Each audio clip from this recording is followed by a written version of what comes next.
All right, so this is the to-do app that we will be building, and let me walk you guys through how it works and what we can do in this to-do app.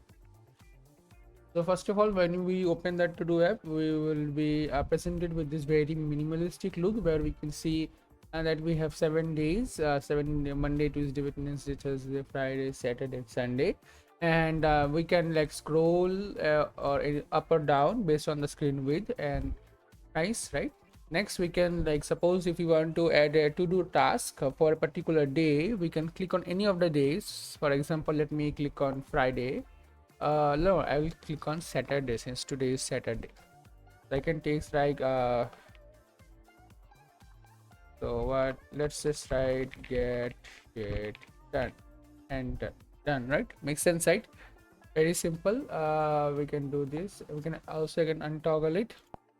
Nice. I'll add something like first I'll mop with her sauce and nice. But I want this to be here first. First I want to help my mom, then I want my should to be done.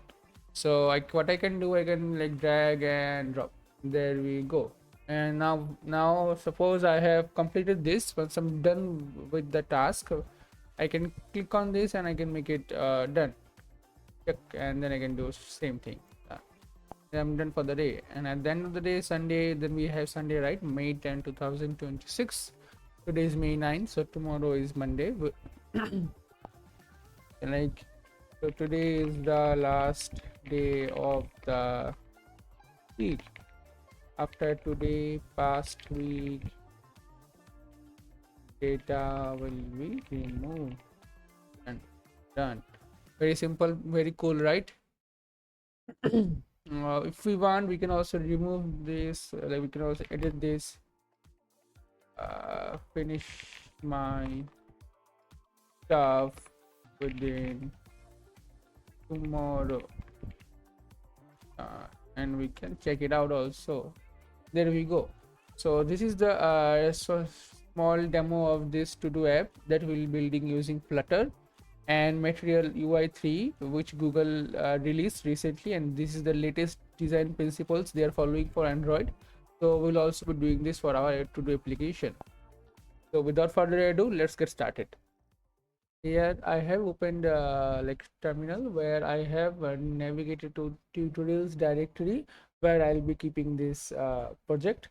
So let's now bootstrap the package. And the command to create this is flutter create hyphen then followed by away. So this empty package basically says that this empty tag basically says we want to create an empty flutter repo without having any like bloated like any templated code. So empty, and this to-do application will only be made for Android. So in order to do that, we can simply mention something called platforms equal to Android, right? And see the mistake there, Android, yeah. Now followed by the name of our application. So I'm gonna make it minimal tasker. Simple stuff, nothing fancy. Add. It's gonna be done in a minute. So minimal tasker cd and just simply do code. Now we will no longer be using the terminal here. Instead we're gonna be opening the editor. So you can use any editor you want. You can have Android Studio or VS Code or IntelliJ, whatever you are using. In my case, I have configured VS Code, so I'm going to use that. Code and dot, and this will open a new window instance of this. Let's enlarge it. ATS trust the authors. Okay, I hope you can see this clearly, but let's just increase it a little bit. Okay. Yeah, make it better now. Yeah. Okay. Maybe not this one. Okay, so there are few stuffs I can see, and I believe you can also see, but we will not be focusing that. We're gonna create a .vs code folder here. So for those of you who don't know, VS Code folder is specifically focused for VS Code editor, where you can mention like where you can configure it to work how you want. And if you are working in a like multi-team, so this is a very crucial stuff. Since it's a solo project built on solely by us, we are still doing it for keeping in like for keeping uniformity and for future readability, right? So there is something we're gonna do now called a launch dot json. Once it's created, you can paste it here and save it. What it's gonna do, it's gonna help us do this. Okay, Flutter debug, Flutter release, Flutter profile, simple. With the click of a button, we can do this easily. Otherwise, each time to run the Flutter application, we had to go to main.dart and then click on enter. So this is kind of irritating. Okay, next we're gonna create something called settings.json. So this files let us configure VS Code for this project. So there are a bunch of stuff that I've written. So let's just show you one by one. First two, we have this. This basically tells the first one tells we want to format every time we hit on save. Second one tells code action on save. What should happen when we like save? It should fix everything. Okay, explicit. This is another term. And the next, we have this the Flutter UI guide. This is for Dart and editor bracket pair colorization enabled. Basically, we'll get to see this later. Okay, right now I can show, yeah, you see this this purple line here. This is because of this. Now few more. So this is Dart. This is specifically for darts and what we want to do for Dart. Well, next we're gonna do, oh, there is one more handy thing. Okay, let me show you what that we should be. So this basically tells the moment I hit on save, you will see this file gets hidden, gone. It won't be showing you here, but the file is there, but simply it won't be like showing up in the VS Code, and you won't be able to interact with it because of this. So since that is a useless file, we don't want to interact with this anyways, and we also don't want it to clunk up our UI sideward. So we're gonna skip that. Now I'm gonna add few of the stuffs one by one. This is important in a way. It's better, I mean, if you don't want, you can skip this. It's not a really,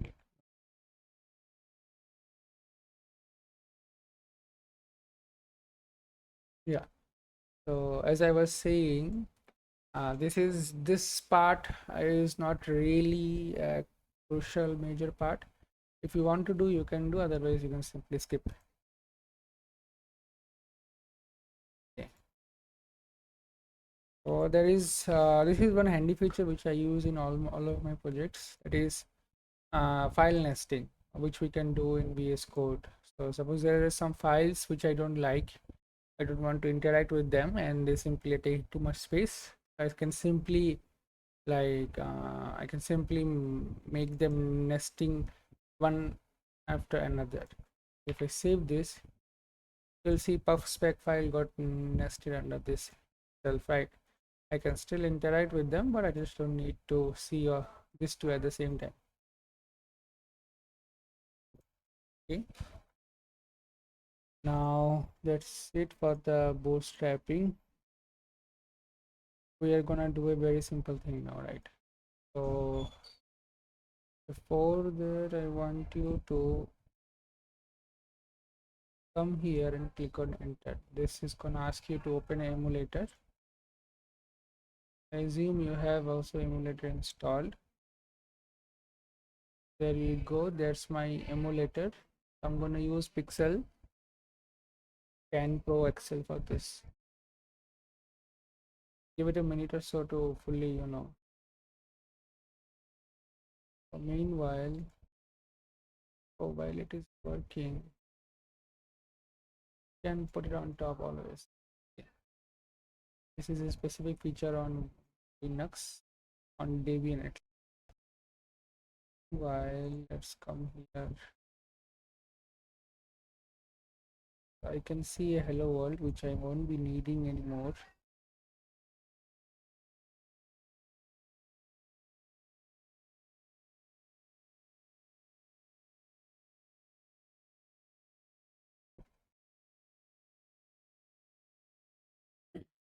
Okay,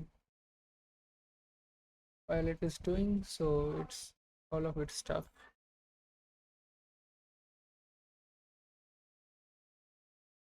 Will take some time. The UI is pretty junky, obviously.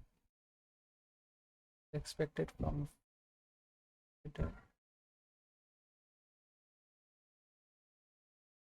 Look at the UI.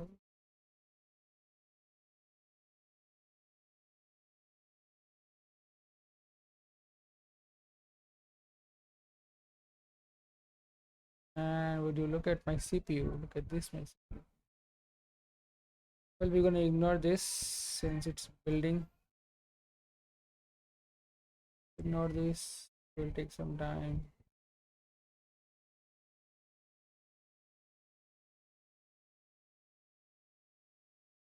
Okay, we should see hello world after it has been built. Yeah, nice. Looks nice, right?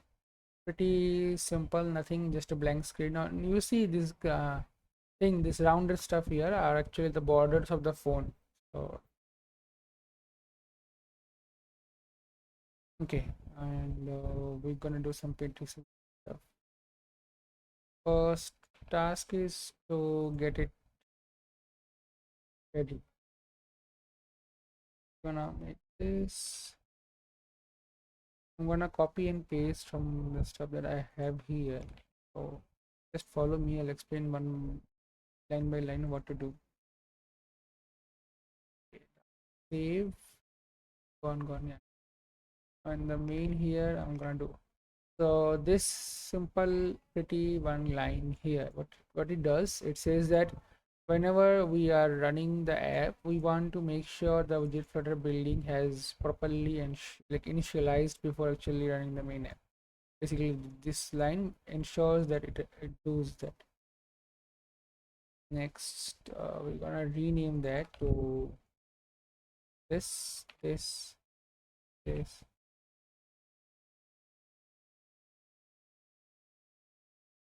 Simple. We're gonna have a theme here. For now, leave it as it is. And with this, we're gonna create two folders. Core and the sample thing is features. Inside core, we're gonna create one more field called theme. And inside theme folder, we're gonna create app theme dot. Simple. Now inside app theme, we're gonna create our app theme class, which is gonna be global, which we can call from anywhere within our app to get the data. And we're gonna make it a static theme data.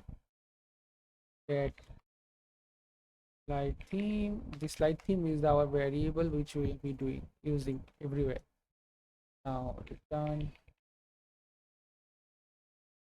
theme data. So there is this thing called use material 3, which tells Flutter that we want to use material 3 within throughout our entire project, and it takes a boolean which we will give to here. Next we're gonna do page transition. So it's a it's to get the backfill when we have this gesture throughout our application, right? So in order to get that, we need to use this page transition theme, then builders is gonna take like suppose a curly braces, and then inside this we're gonna give target platform dot android, since we're already building only building for this we're gonna do that. Nice. And at the end of the theme data we're gonna give this one. Save, come back here, and here we're gonna give app theme, just theme. Okay, not app bar theme, it's app theme. App theme dot light. We need to import that, so it seems like it's not here, so we can do copy that, paste, still not coming up. Okay, worries. We'll simply import and code. app theme. So app package,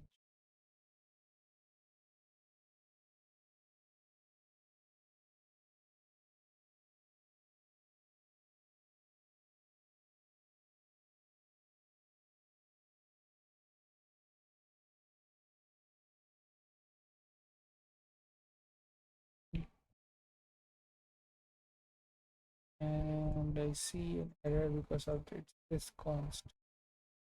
Remove the save. Do a hot reload to be same exact. Now let's do few stuff again. So we're gonna go to Android app, then build or Gradle.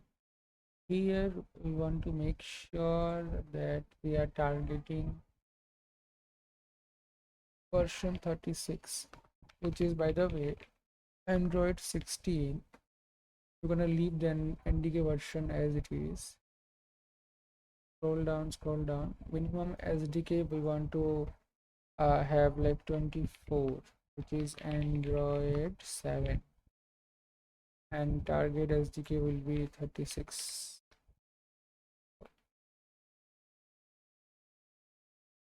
If skip this one, save, done, right? So we don't need this. So yeah, if you want, you can change this, okay, from com.example to something new. If you have a domain, like suppose .com dot your domain, so you can edit like this, com.domain dot minimal task. Don't have any, so I'm gonna skip this. Next we wanna go to a source src main, and then Android manifest. Here we want to add a simple one, I think. So enable, it's gonna be on back solver.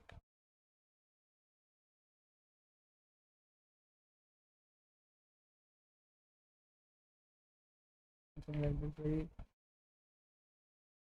remember, it's something, it's like this: enable e small, o small, b, so o capital, b capital, invoked I capital, and C in callback is capital. That's it. And the value is true in a wrapped in a string. So this gives us the bag that we were thinking using this snap. Okay, this gives us a native iOS field. Okay. Now that we are done with this, we will again go back to our core theme, and this time we're gonna create a new field called file called core themes dot. Okay, and here we're gonna create class called app color themes. Same, just like app theme, this is a color scheme that we'll be using in app theme. Static final color scheme. Nice, that auto imported for us. Right, color scheme. Color scheme. Oh wait, color scheme from seed. We're gonna do color scheme from seed, and the seed color is color dot deep orange. Then brightness will be brightness, then followed by a surface color. Surface is gonna give us color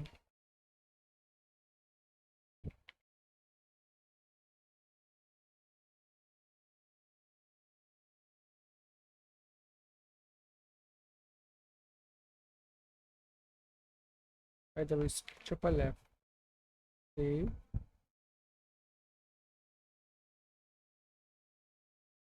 Now we're gonna come back to that again, and this time we're gonna color,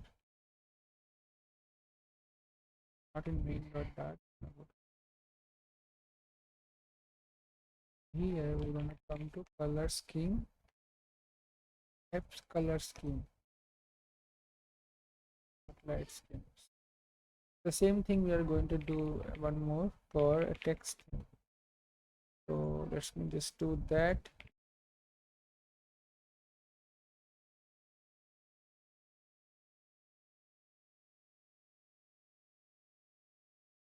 All right, I just imported that, nothing hard. So I just imported my material package, and here created the same class name and a static file, static variable called get light theme text. Here you can see I have three type of text theme: display medium, title medium, body large, and I'm using a package called Google font, which we'll just be adding in a minute. But first let's edit here app color, app theme, app text theme, text theme. All right, now that that is there, I save it, and that's it. This will give me error. We need to install the package. So in order to, here we go, we come to installing, we simply do this, enter. Our package is there. Nice. So just go back and we'll see the IntelliSense also working properly as we expected it. Save, hard reload. Do we see any change? Of course we don't, because we never applied the text. We just installed it. Coming back here, we're gonna now change this to our screen that we want. So for this, again, we're gonna create a folder called schedule, enter another folder called models, another folder called presentation, one more folder called providers. Right, inside presentation we'll have folder called screens, and this is called widgets. Alright, since inside screens and widgets we will have few files, but first let's go with the screen, since that's what we want to focus.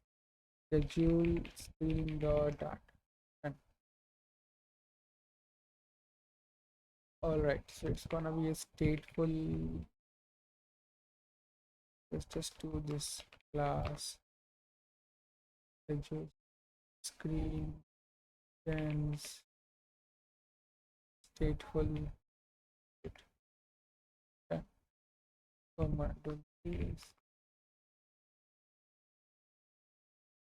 screen super.p, then it override. Right, wrong. Right. Want to have create state.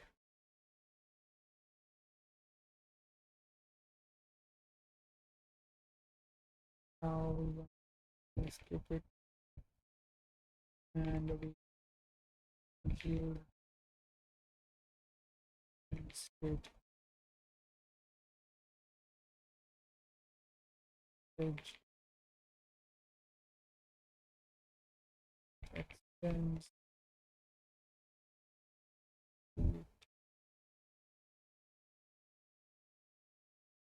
Okay, simple text error, nothing again. What is this error? Oh, this is not stateful, it's the schedules.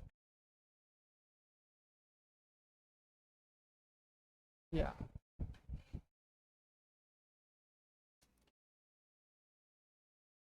and this same thing will be here.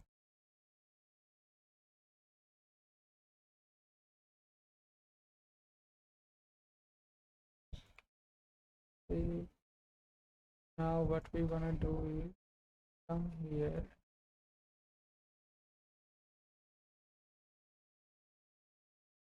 have like override widget build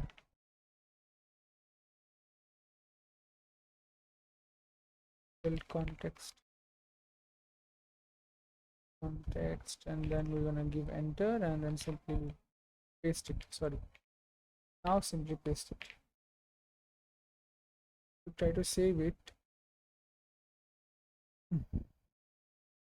Oh, there seems to be an error here, and trying to figure out what the error is. Doesn't look like it's an error. It could be this.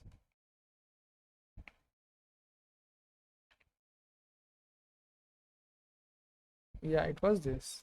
Okay. Now we will link it up with our main.dart. Simple, nothing biggie.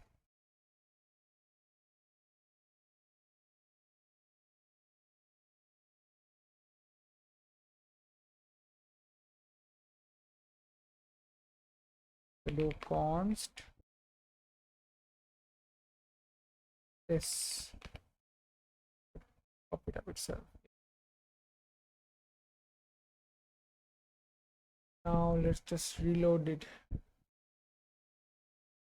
It seems it has changed a little bit, I guess. Yes, it changed. Okay, let's test it.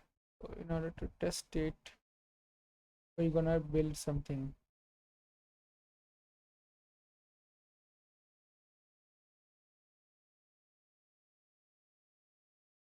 We're gonna have like a scaffold. First cut it out.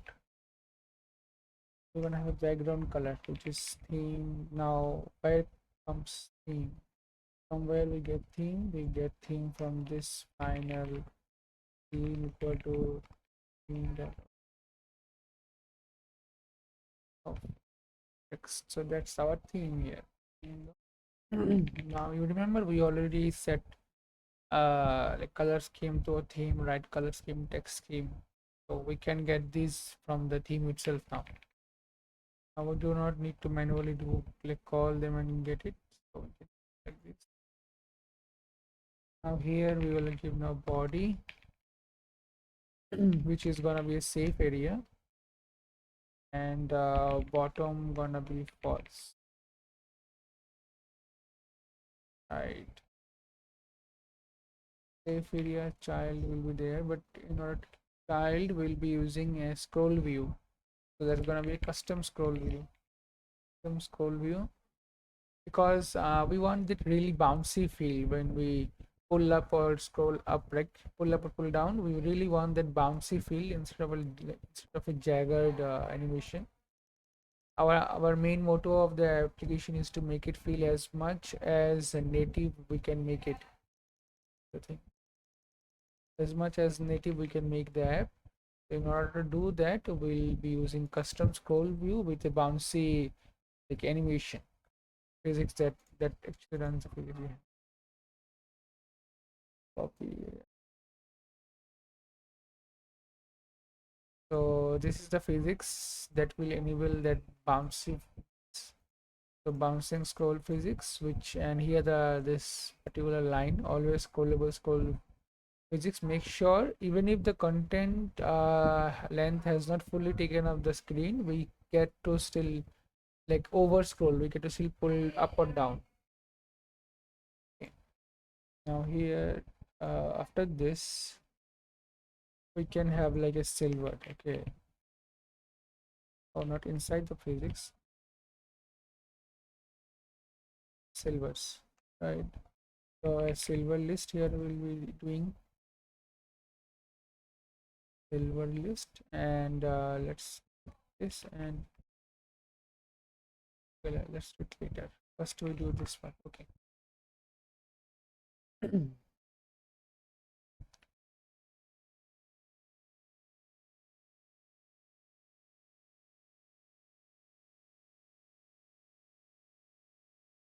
So before I do this, I should, let's just do it. Okay.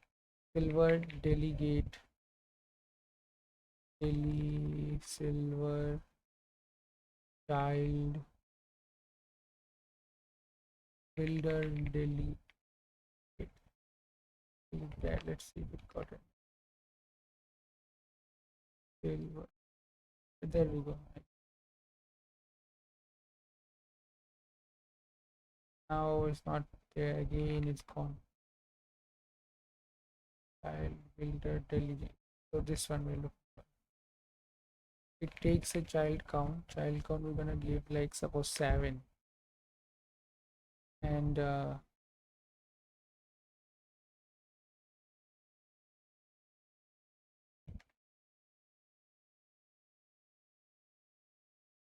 here I'm gonna give a context, comma index.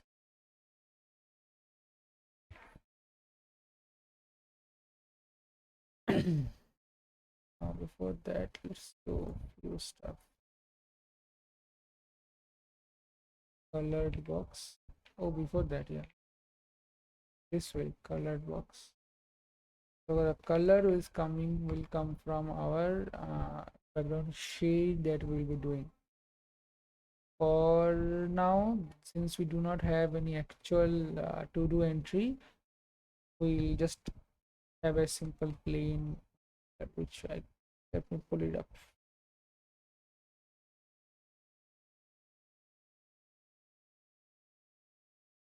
We'll just use a simple plain temporary color as of now.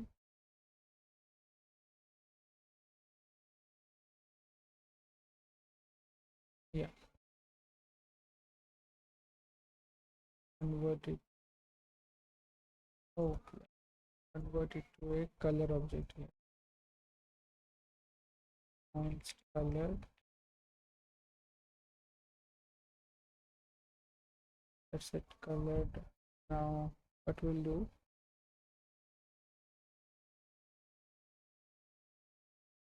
We'll do a child. Child is a theme. For the theme of the data. Data is very simple. We copy and apply our own.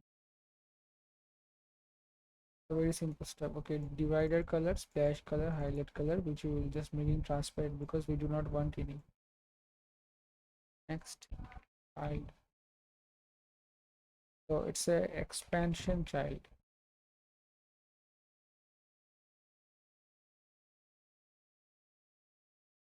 Expansion child, and few stuff we want to make before we go.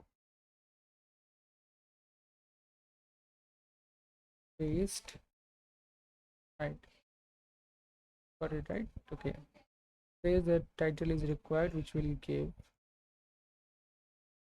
Now first is expansion alignment, how we want center left. Expansion cross alignment, again start, which starts from left. Tile padding, the padding between each expand tile, horizontal 24, vertical 20, and children padding. The each children of expansion tile will having like padding of 20 for horizontally and padding of 0 vertically. Now we'll do tile. So text, we'll just give it like Monday, like this. Temporary, this is temporary. We'll change it, but the style of it will come from our theme object, which we set globally via our theme data. Okay, next this part. What is this? We want to make the animation when we like expand the tile. So this animation gives us the duration curve, the animation type of the animation, and what reverse duration and how long it should run when we are closing the tile, and what animation to play. So same stuff, simple. And then now we'll be adding something that will let us do when something has, like, when the expansion actually triggered. It's a haptic feedback. If we want to make it a little vibrant, when user opens, like expands the tile.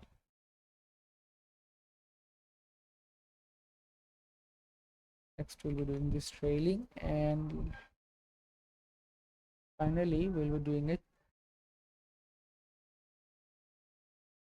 children. Now we'll finally go down to the children, but first let's see how it's performing. We're gonna save. Will take some time depending on the machine. My machine is probably pretty much doing a lot of stuff, so it can't keep up with the emulator, even though not using that much. So let's just save. Let's see, save. Coming back here, I'm gonna click on this again.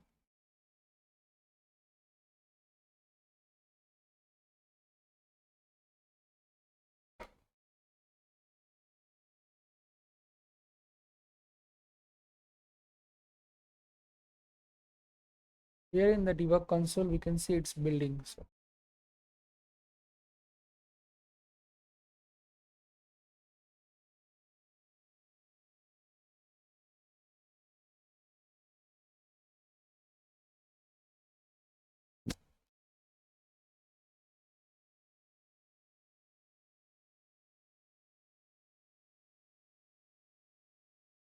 yeah, successfully built, and now we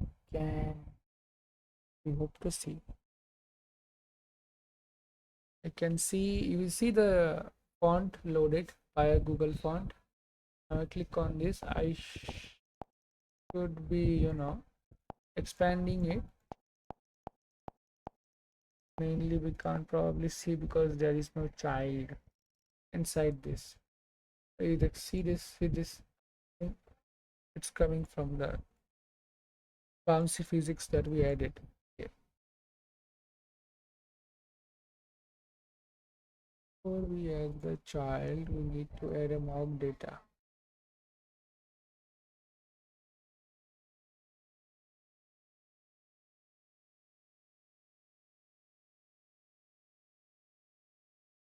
So let's do that. Come back here. We're gonna add something called this day schedule, which we'll be building just in a second.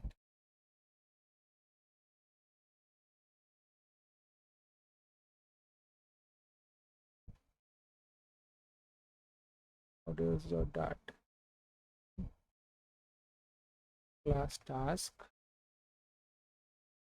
There will be a string called title. Full code is completed. False. And class day schedule will have a string. Wait. String of date string. Name, my bad. And then again string date string now. List of tasks as our task.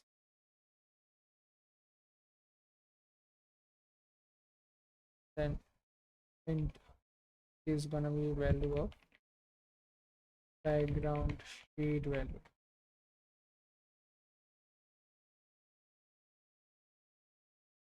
Initially we want to make it the temporary value we put here, so we need to convert it to the value. See if we can do that. Doesn't look like we can do it here, but no worries, I have it to convert it. So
come back and put this. This 2 is there, and we don't need a value for this.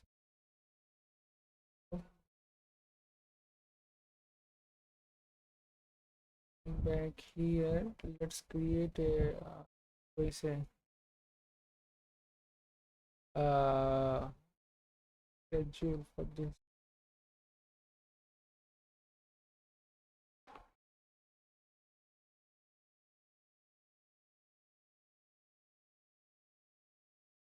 So daylight schedule, and see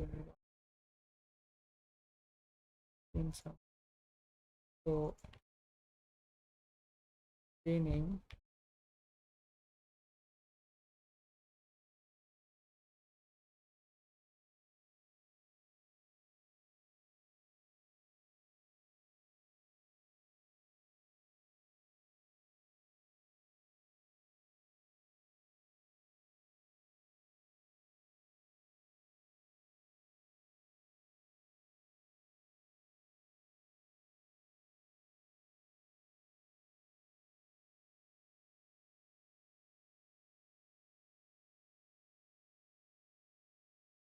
Oh, one thing we forgot to do is that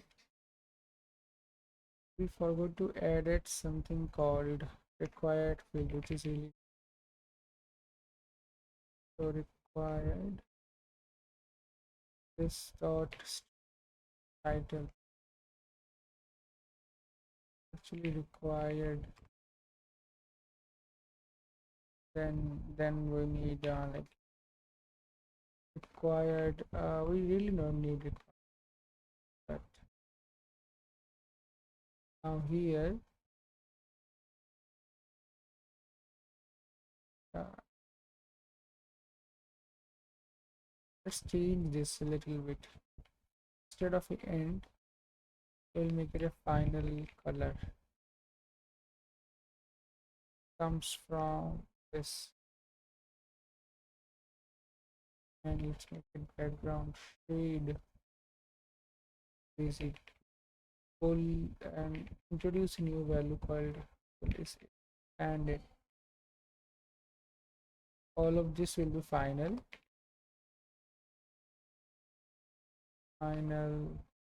Oh, this cannot be optional. Make it optional. Yeah, we'll keep it optional. Right. Same thing that we did for task, we also do for day schedule. Here we'll just give required this dot day name, but first day string, comma required this dot day name, required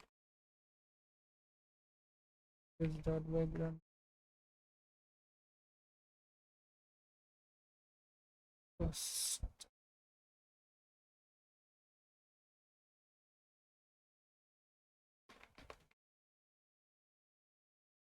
we'll remove it from here.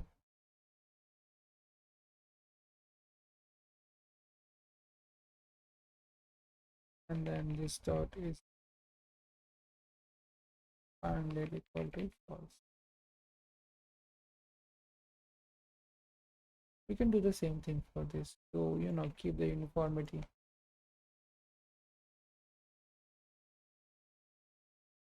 Completed equals to false.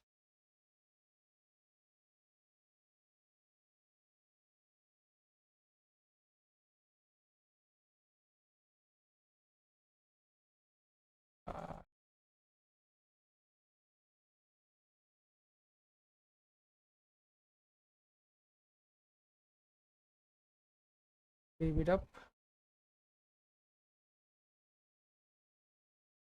Now we'll simply add it. Just let me add it here. We don't need IDs. We keep over IDs. Or you know what? It's better if we just go and add an ID.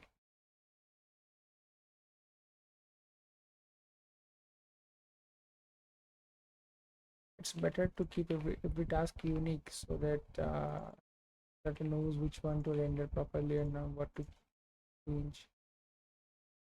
That's it, right? We'll do the same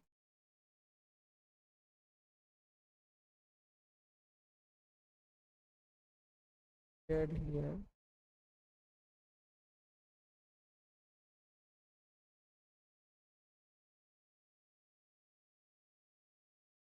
So let's paste few of this.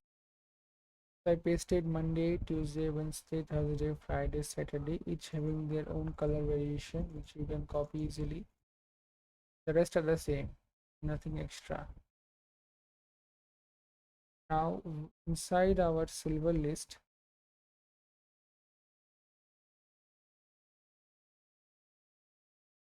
we're gonna scroll and make it like, what do I say? Here, here, right? We have this, right? So right now, since we're already looping in of child count right here, I'm gonna make it schedule.length. Instead of hard-coded 7th, we're gonna make it schedule.length. And then inside here, we're gonna create a final variable called day equal to schedule, and that's gonna be index. Cool. So I just do this and day dot background shade. Now since each day has their own shade, so each day shade background color will be little bit darker than the previous day. That gives us the very nice look.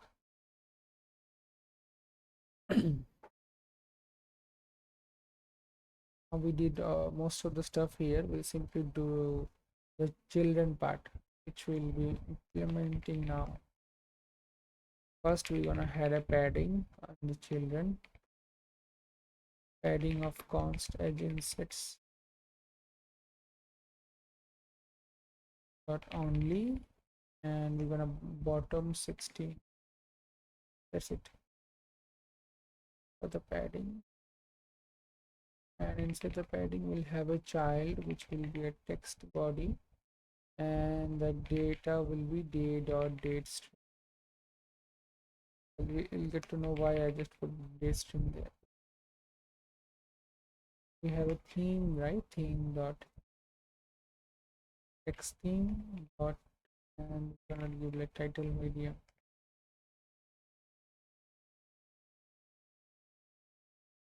Format. Here we'll see why this is giving an error. That's because the style should be inside this. So here it's giving an error. Do you know why? Because date string is an optional string. So Flutter really saying if this could be null. In order to prevent that, we'll just do this. So we know absolutely this won't be optional, but just to get around the Flutter, we'll be doing this. Once we do that, it's time for us to like render the task list that will be happening under each day. So we're gonna paste here this. So here what I'm doing, I'm destructuring an array which I'm looping here. Dot map, right? I'm looping over it a task array which we have, and then I'm creating each task row and putting it in. I'm also giving it like a callback value here. So whenever a task changes, do this particular task. For this part, we simply gonna edit this. We don't need anything. We're gonna just keep it like this. To do and to list basically converts the iterable that we receive from map to an array, to a list. Now this is a new file that we need to create.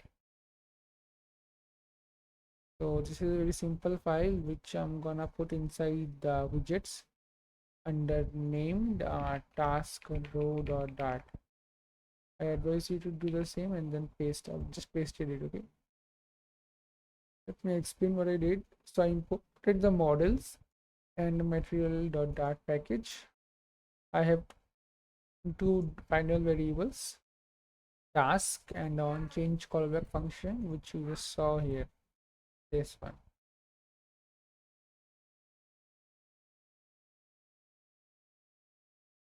It is saying the name parameter on change is required. Since it's saying on change is required, we'll give it on change.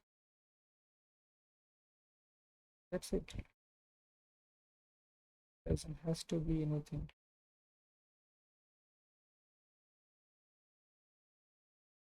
It. Now here, let me explain what it is. So we first create a padding. Inside the padding, we have a row that this row have two children. One is the checkbox which user can click to, like, toggle the task, mark it as checked or unchecked. And the last one is the text. So text the title is there. So task the title is there, which is again the same error because string is an optional, which we can prevent by doing this. And save. Now back to the schedule screen. We're gonna do the save again. Great, you see this nice little stuff. If I click on this, it should render properly, nicely. One thing I see an error, there is a Monday text, which we will be changing via day dot, and here is will be our day name.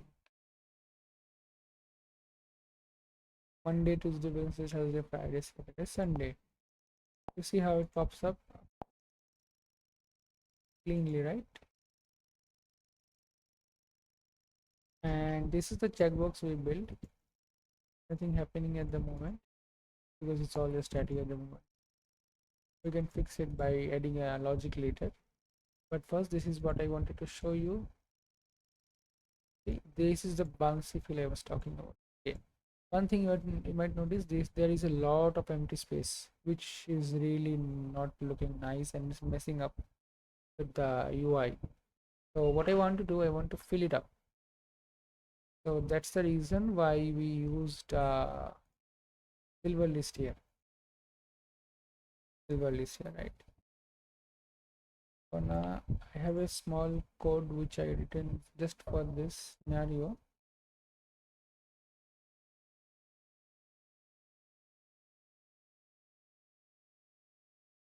Saying we don't need the comp, we just keep removed anyways. There we go. See, and see this nice little animation popping up. Okay, in emulator performance is somewhat like degraded, so you might see some jagged here. But if you like hook up your phone as a, and with USB debugging feature turned on, you will see the animation is really nice.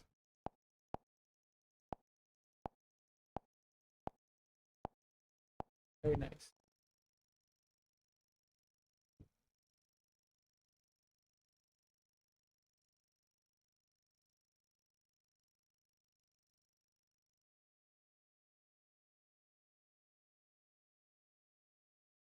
So in our next session, next video, we will be moving this to a database called Isar, the NoSQL database, and written in Rust, so it's very fast.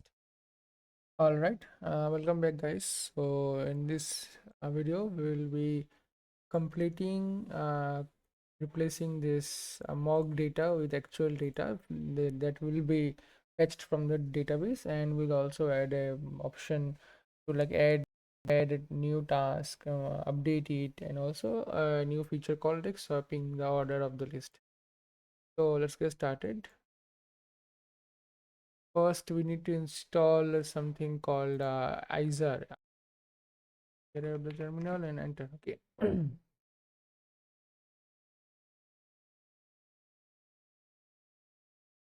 I will go back to PubSpec YAML. Oh, I believe we have everything here. Oh, we need one more. Pub get Intel. For you, we don't need this. Remove safely. Done. Okay. Now that we have installed the packages, we'll be moving to models.dart file. It's a simple file where we'll now modify our existing model to a database schema. So first we'll import Isar. Isar will be there. Please. So this is not want to do. Okay. We'll write this. Yeah. So you can see Copilot is already suggesting. So this file will be generated by Isar. We'll quickly get to it in a minute. But first, let's configure the schema. So we'll make it a string now. String ID date time dot now. Or tscap.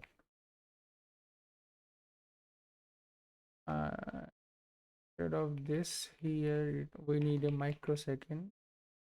Then say pop, and then we need the title is already there, and we don't need this any longer. We can simply make it false here. It now we'll remove this final keyword.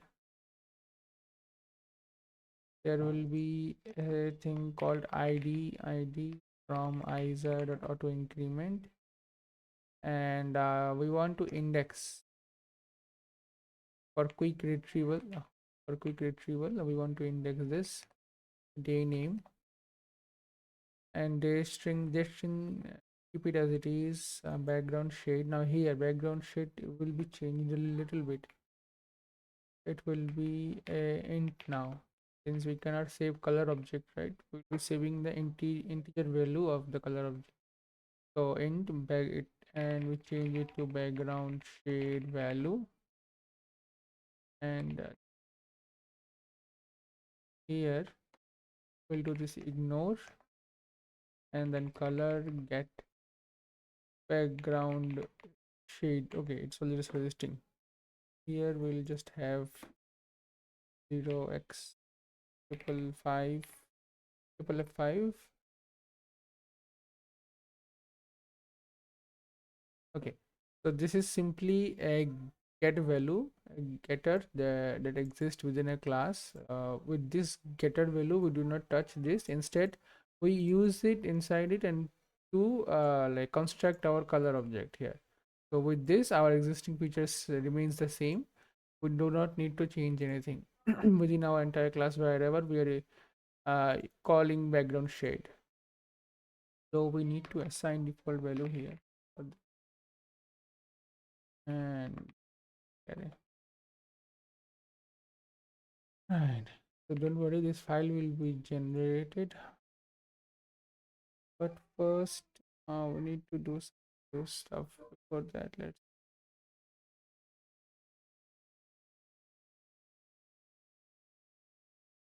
we need to create a new file called provider presentation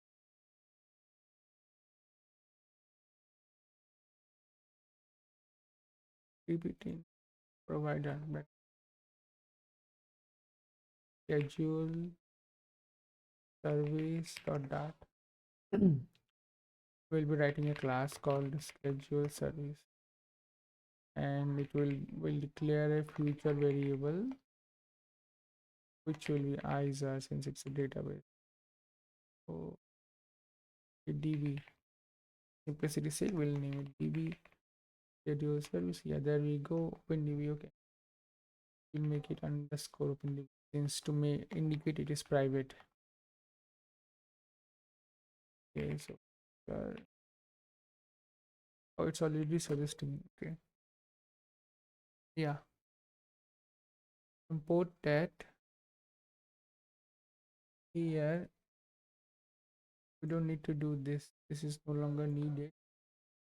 Although we need to await it, since it's a async operation, and now this code seems like it doesn't show, so we'll simply do it manually. Currently we only have day service schema in our models or dart file, so we'll simply import the models. So package comma minimal task card. Yeah, there we go. Package. Yeah, it will show this error because we have not generated the models.g.dart file, which Isar uses. So that's why this error is there.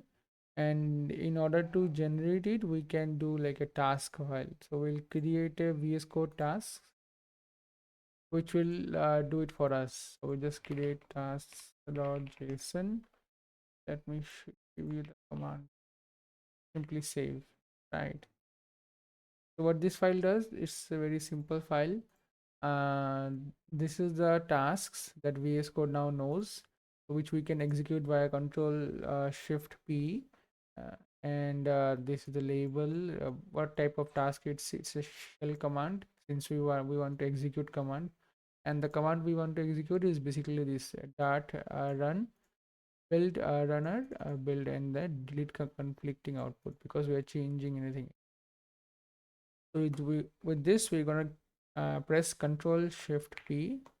You can see there is already this thing called task run task. Click on this. Now we can see our two tasks that we just created. I'm gonna leave Isar build. It will execute it in a new terminal. Once it executes it, you will see a new file here.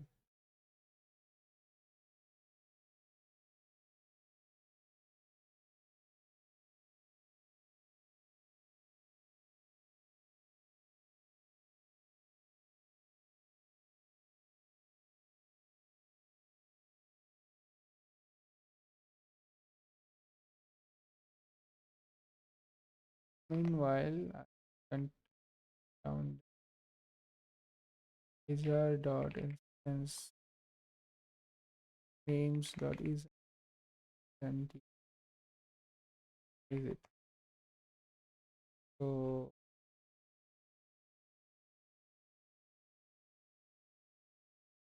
then otherwise, I simply want to return the value to get the instance.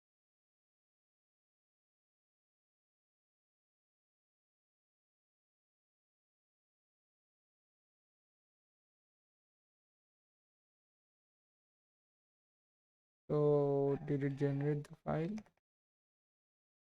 Looks like it generated it for some reason.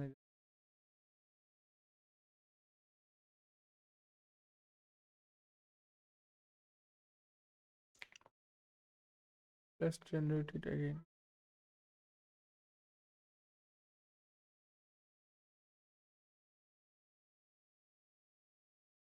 It seems like I don't see it here.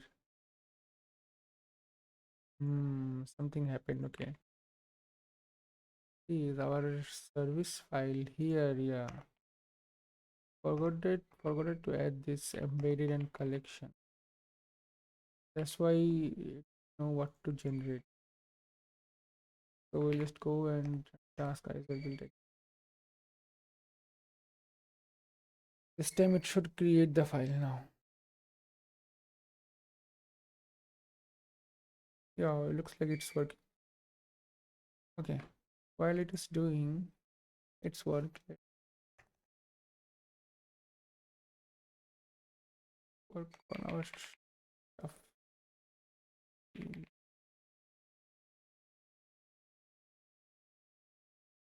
Schedule.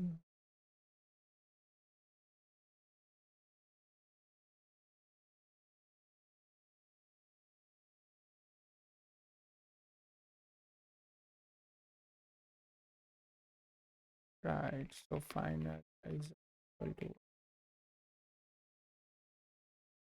Oh my god. I sometimes I feel like this is very annoying. Okay, you can see the file generated, right? And I can also see this now working.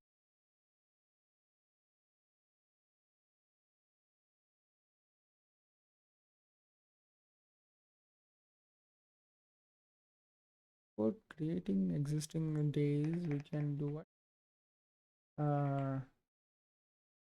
We can create a date time variable called a now, and then we can like keep track how what days has been since Monday. So now when we do this now dot week minus date time dot Monday, so that way we'll be able to like calculate that. So date time, and what's about the current Monday? The current Monday equal to date time, and we'll give the format.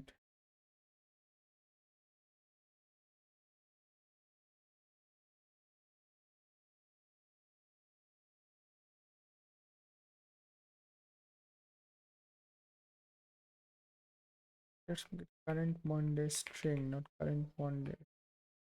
Convert it.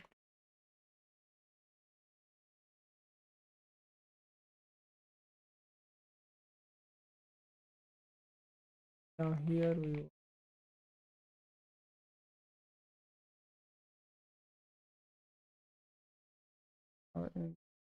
one will not be here. Will be date time.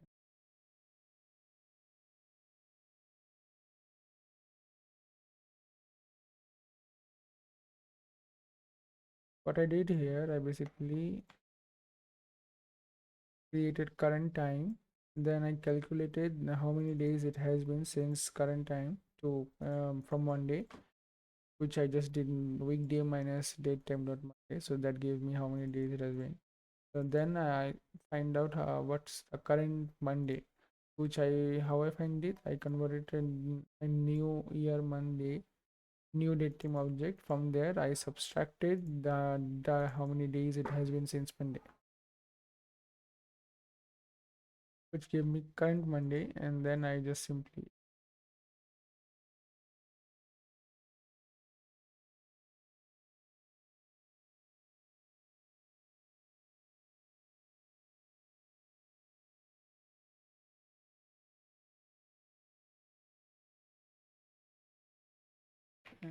this is a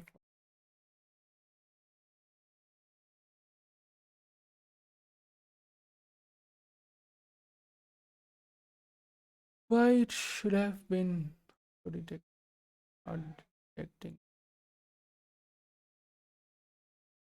is date format not valid string. It was valid. Yes, that's why we need to import our Intel.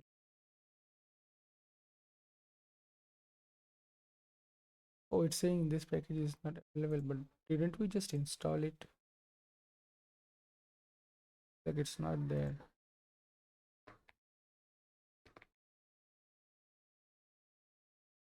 Intel, right?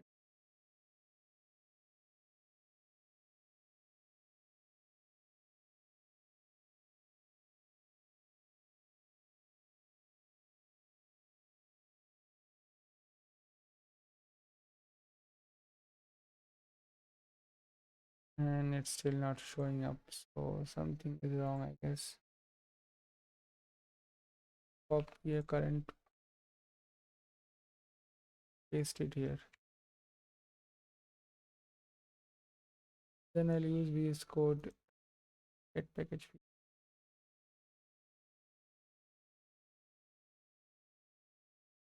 Okay, let's see if it works or not. Yeah, now it's working. Detect. Wow.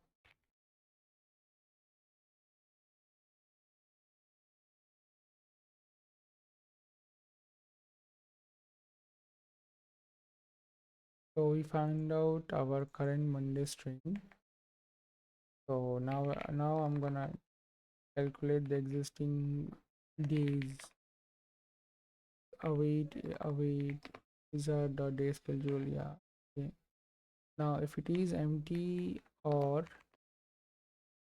existing days dot first dot date string not equal to current Monday string is weird. Don't need it.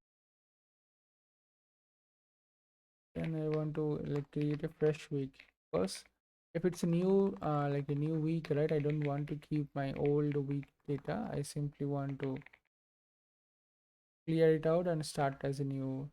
So we just gonna do it simple. but for we'll simply will populate it soon, but for now we're gonna do it this way. Isar dot section async. Here we'll do clear Isar dot schedule dot clear put all, and there comes our, so we'll make it an array, and this fresh week will be here.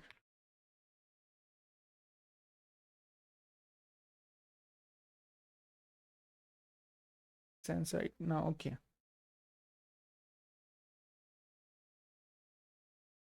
so this is the stuff, simple stuff.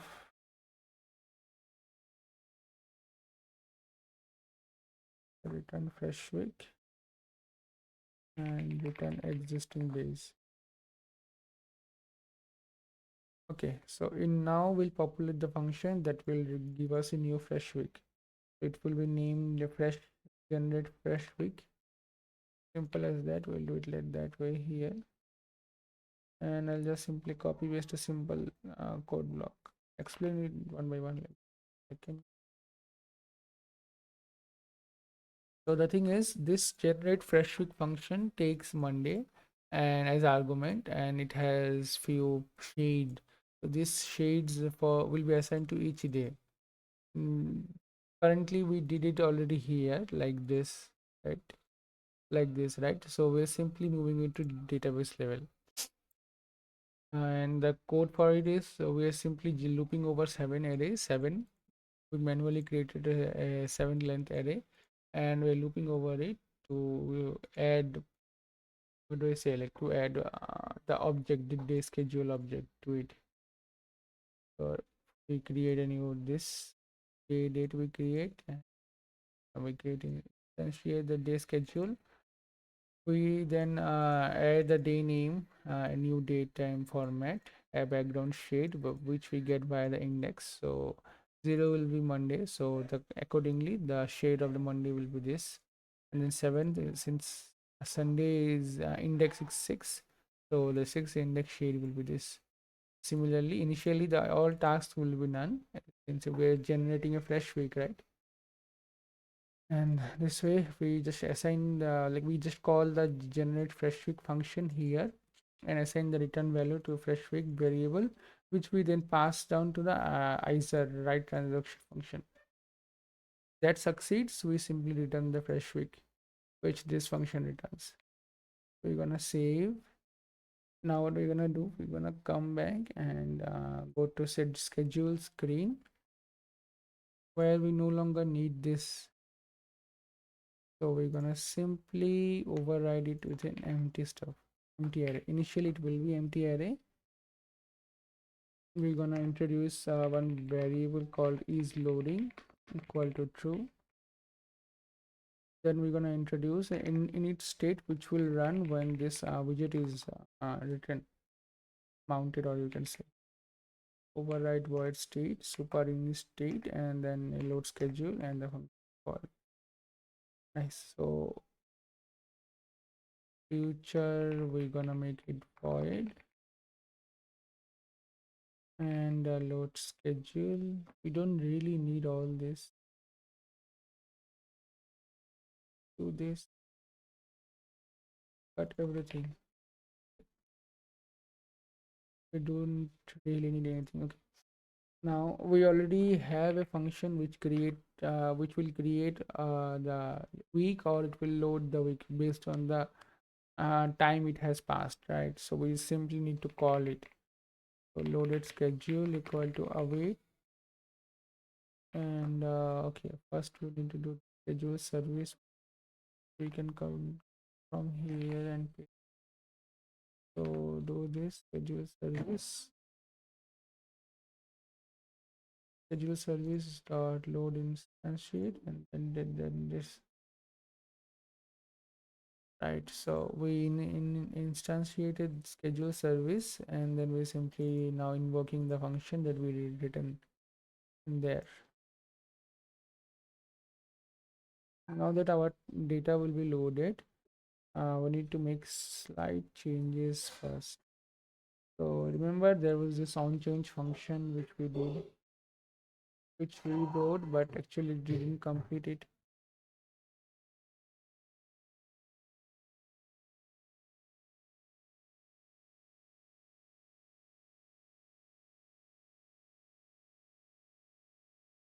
Padding, there is this padding, and there is this one, right? So for this, we'll be now implementing the feature. So I have just copy paste this. Okay, so what does it do? It's a function handle task change, which will be called whenever this on change function gets triggered. So we'll simply pass in the value and it should work like this. And it's already suggesting. So nice. So day task new value, which already coming from here. So you know task is here, day is already here since we're looking over this day. Right. Now one more thing we need to do, we need to implement the update day function, which is here. It's another utility function which will only update the day whenever something has changed within it. So it's update day function that takes the day, and then the value and the object type is day schedule. Once we call the function, we take the db, we start a transaction where we update the day. If the day is already present, we simply upsert it, update it, otherwise we create it. Now we're gonna save.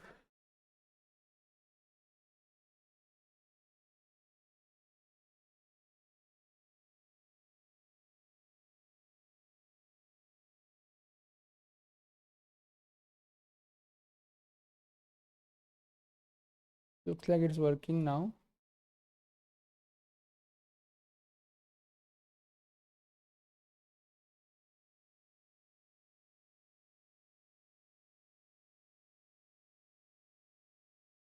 Yeah, it built. Now it will install the app on the emulator. Yeah, it's popped up.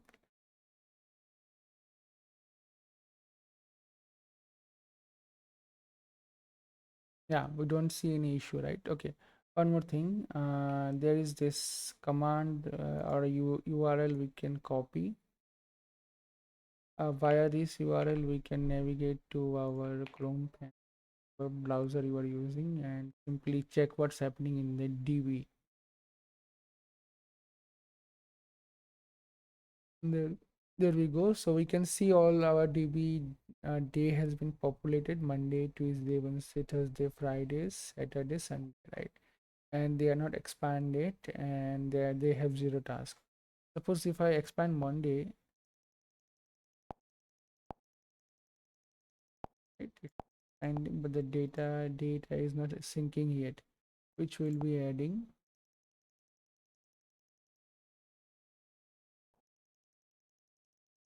There we go. Right, makes sense, right? Now we go back to VS Code. Now we'll add this.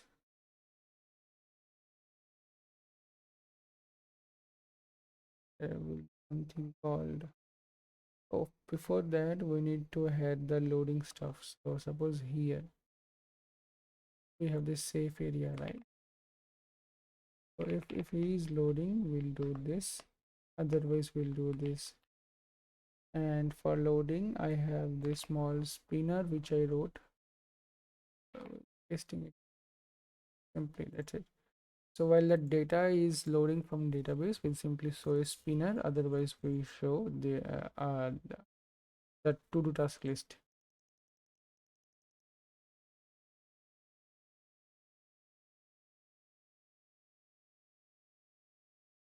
And now, okay, I think we don't need the is expanded feature because we are already using expansion tile here. Is manually tracking is expanded is not really needed. Okay, just move that for now. Task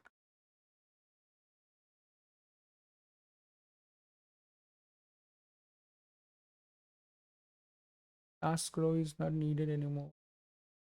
test services. Okay, we'll now work on adding a task. So for that to work, we'll need to add inline tasks first. We'll be doing in a minute. Script. What you can do here, come down to the children section where we have padding, and we are showing the list of tasks which we don't have any. So in order to add, we will gonna do this inline task input. This is another custom widget we just built. So we'll, in order to do that, we're gonna do it here, inline input dot dot, right? Now this is there. So class inline task input, then stateful widget, and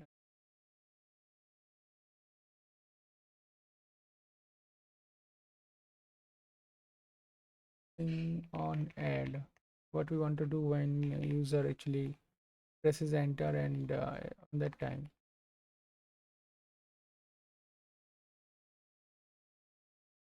this, now it's gonna be override and create state.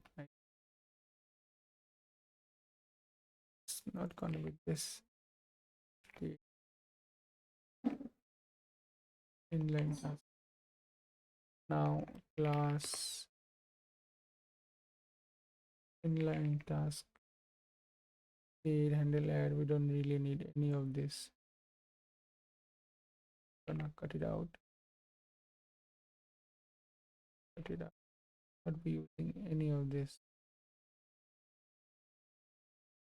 Then we'll keep this one controller part, which we'll be needing though, and a new boolean value called is editing, equal to, by default it will be false. Then final focus node equal to focus node. Okay, so we're gonna create a simple dispose function that will be called whenever the widget gets on like unmounted, and a new submit function which will be invoked when we like click on submit when user has completed writing the task. We'll explain in a bit. First do this, the task, and now here we'll do this. If we are editing, I want to return this. Okay, so this is gonna create a text field where we have attached our controller focus node, autofocus is true, and we change the enter button to a done icon. And when user submits, we want to call the submit function, or if user has like tapped outside of the keyboard, at that time also we want to register it as a submit operation, and we will call the submit function. And this is the simple styling. Now we will write inkwell, and yeah, looks like correct. But here we will not be doing on tap, we will not be doing. We'll simply set state is the editing,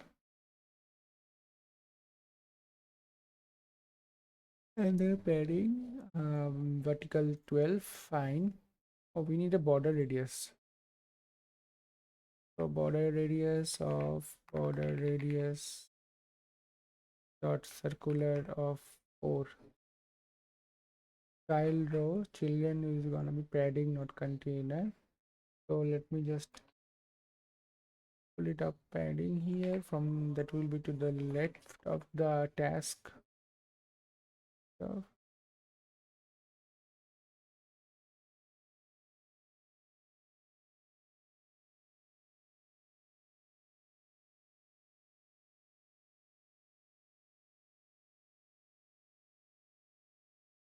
Well, that's it for the inline task, we're gonna import it now here.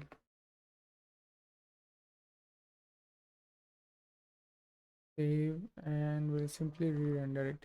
Oh, you can see that the edit task is already here now. So I'll come here, write edit task. What is today's agenda?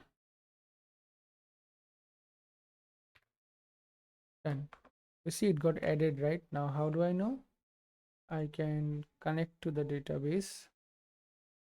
You can see Monday is here. Monday task. I can now see a task which got added. Is completed false. So if I click on this, it should be already marked as true. And the near database here is actually real time sync. So if I click on this, I should be able to change it, right? Editing. So we'll be adding this feature now. When I click on a particular task, I want to edit it if it's not checked. If it's checked, I don't want to edit this. Oh, by the way, now that our database is there, so if I close the app and open it, it should be already preloaded for us. There we go. And if I closed it, the market expect, and then I open the thing.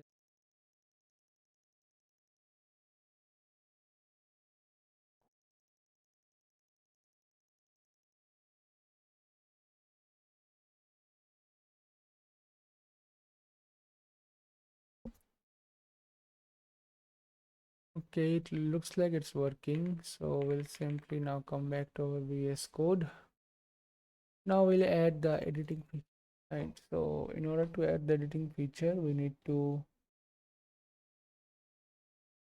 sync this. So where what length.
Okay.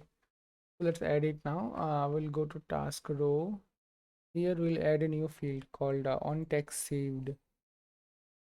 So which will be called whenever we're gonna try to edit it after we have created it. So here, now that we have the thing, so we'll also need to like create some new variables. Oh, we also have to make it stateful now. So now editing, then now two new text, two nodes, and same thing we'll do again. We'll create two field, one called inState and one called dispose to make to run them appropriately during the stage. So when the controller, when the widget gets mounted, we will call the init stage, which will assign the controller and the first node.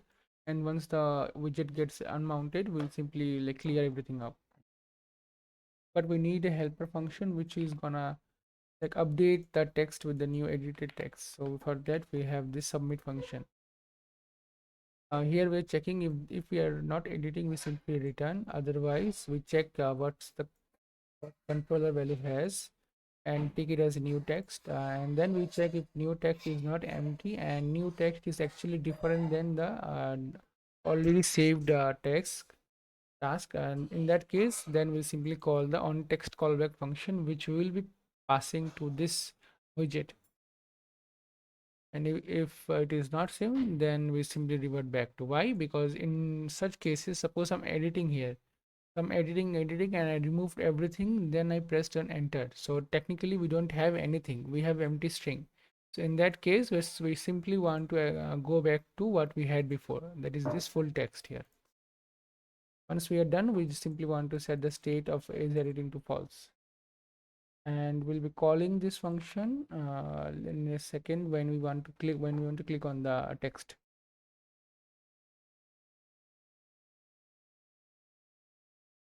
That to work, we need to convert this expanded child is editing and then this thing. So let's just do this. It's simple stuff. If we are editing, I want to create a text field which autofocuses, converts that keyboard enter key to done, and then it again calls the submit. And this is the just simple style decoration.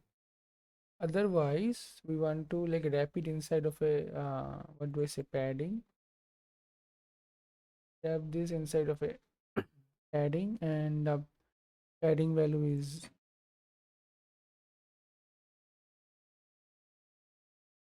bottom, and I want to have like 8, and then we'll wrap this then we'll wrap this padding to somewhat with a gesture detector,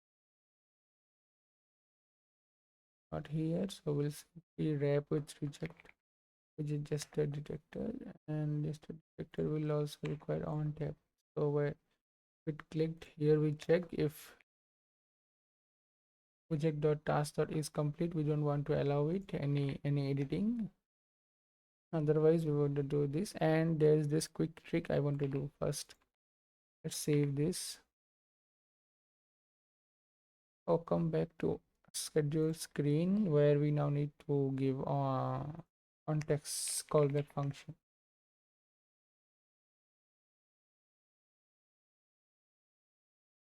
It's gonna be a sync function.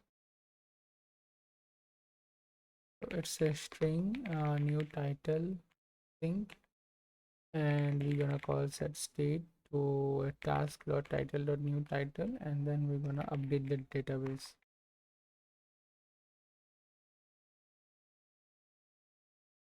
Schedule service, update, nice. Right, so save it.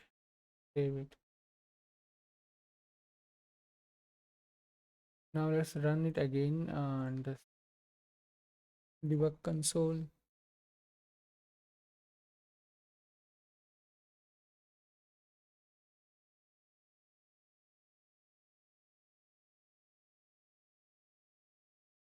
So if everything works correctly, we'll be able to click on this and edit it when it is unchecked. And if it's checked, we should not be able to edit it. Also, we'll open it in our we'll also open the database in here. Open this. So let's do the first one only. Task one is completed false. Right. So I click on this. Completed should be true. Completed is true. False. True. False. I click on this. Now I'm able to edit. You see, and I can press on stuff. What is today's agenda? I don't think we can see the keyboard. Go on screen. Okay. Not make it. But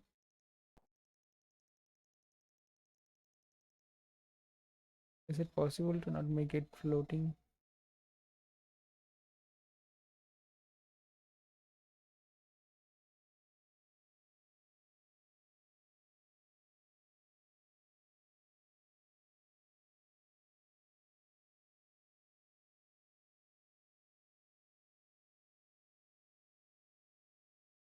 Fine.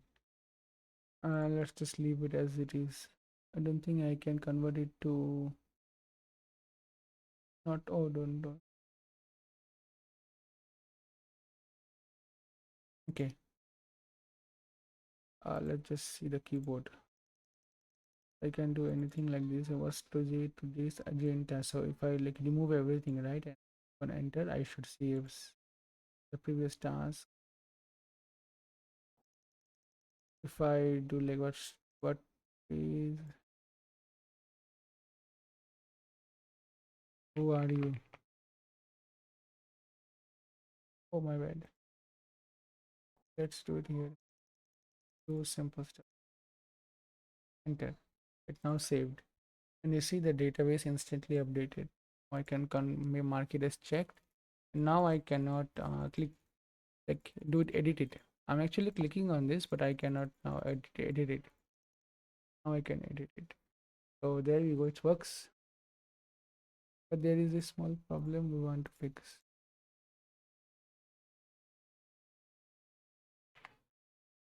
There is this making sure something hacks something stuff, which makes sure that whenever we are trying to edit it, the cursor here always starts at the end.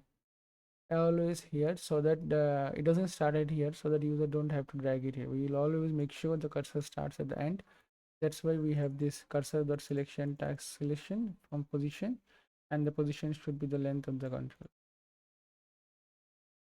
So in some mobile cases, it automatically starts at the end, but in some cases it doesn't. So we need to make sure that we're always doing it. Or something happened here.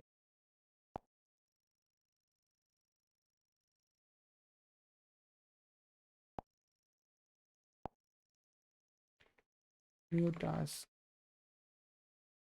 Looks like it's working.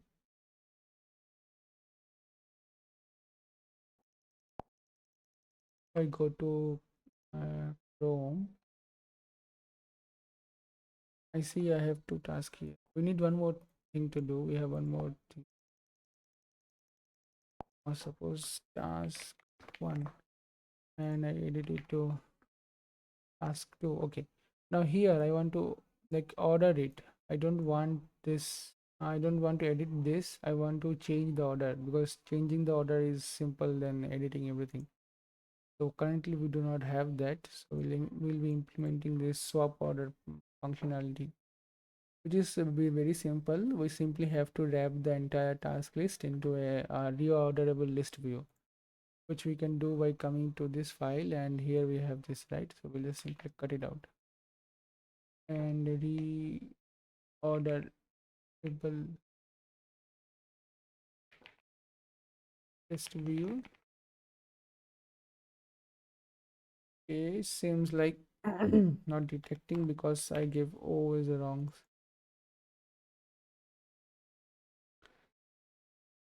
And here simply give children this one.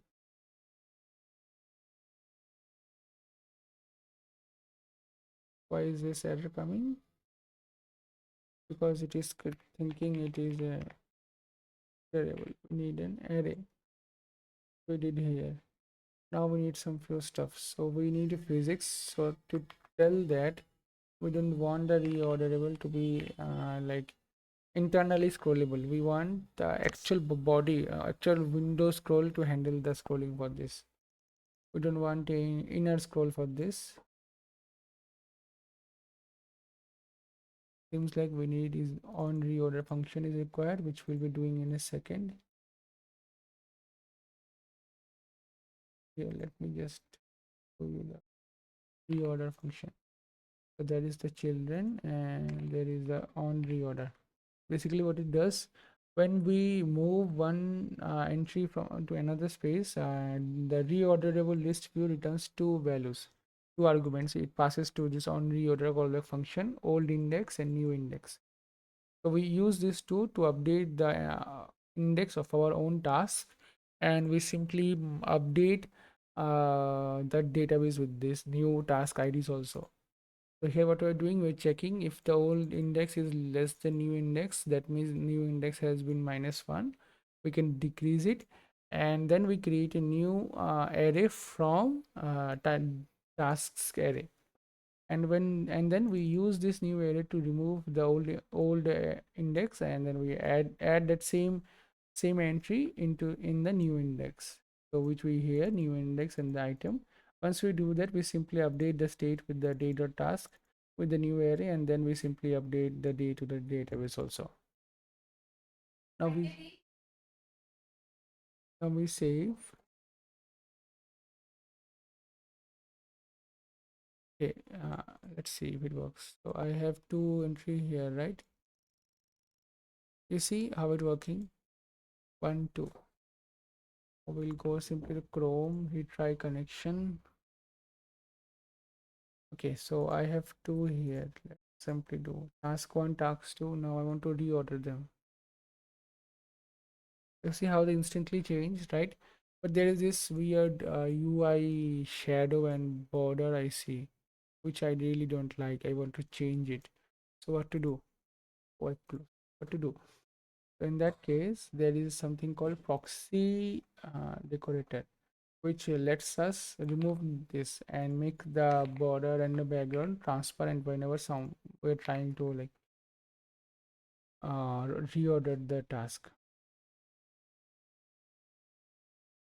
We come here and we hold and we try to see. Now there is no longer that same thing. Then task it and we can still update it, because I think moving a task when it is checked is still acceptable, because sometimes I also like to do this. Let's just keep it as it is. Yeah, so that's is it for the session.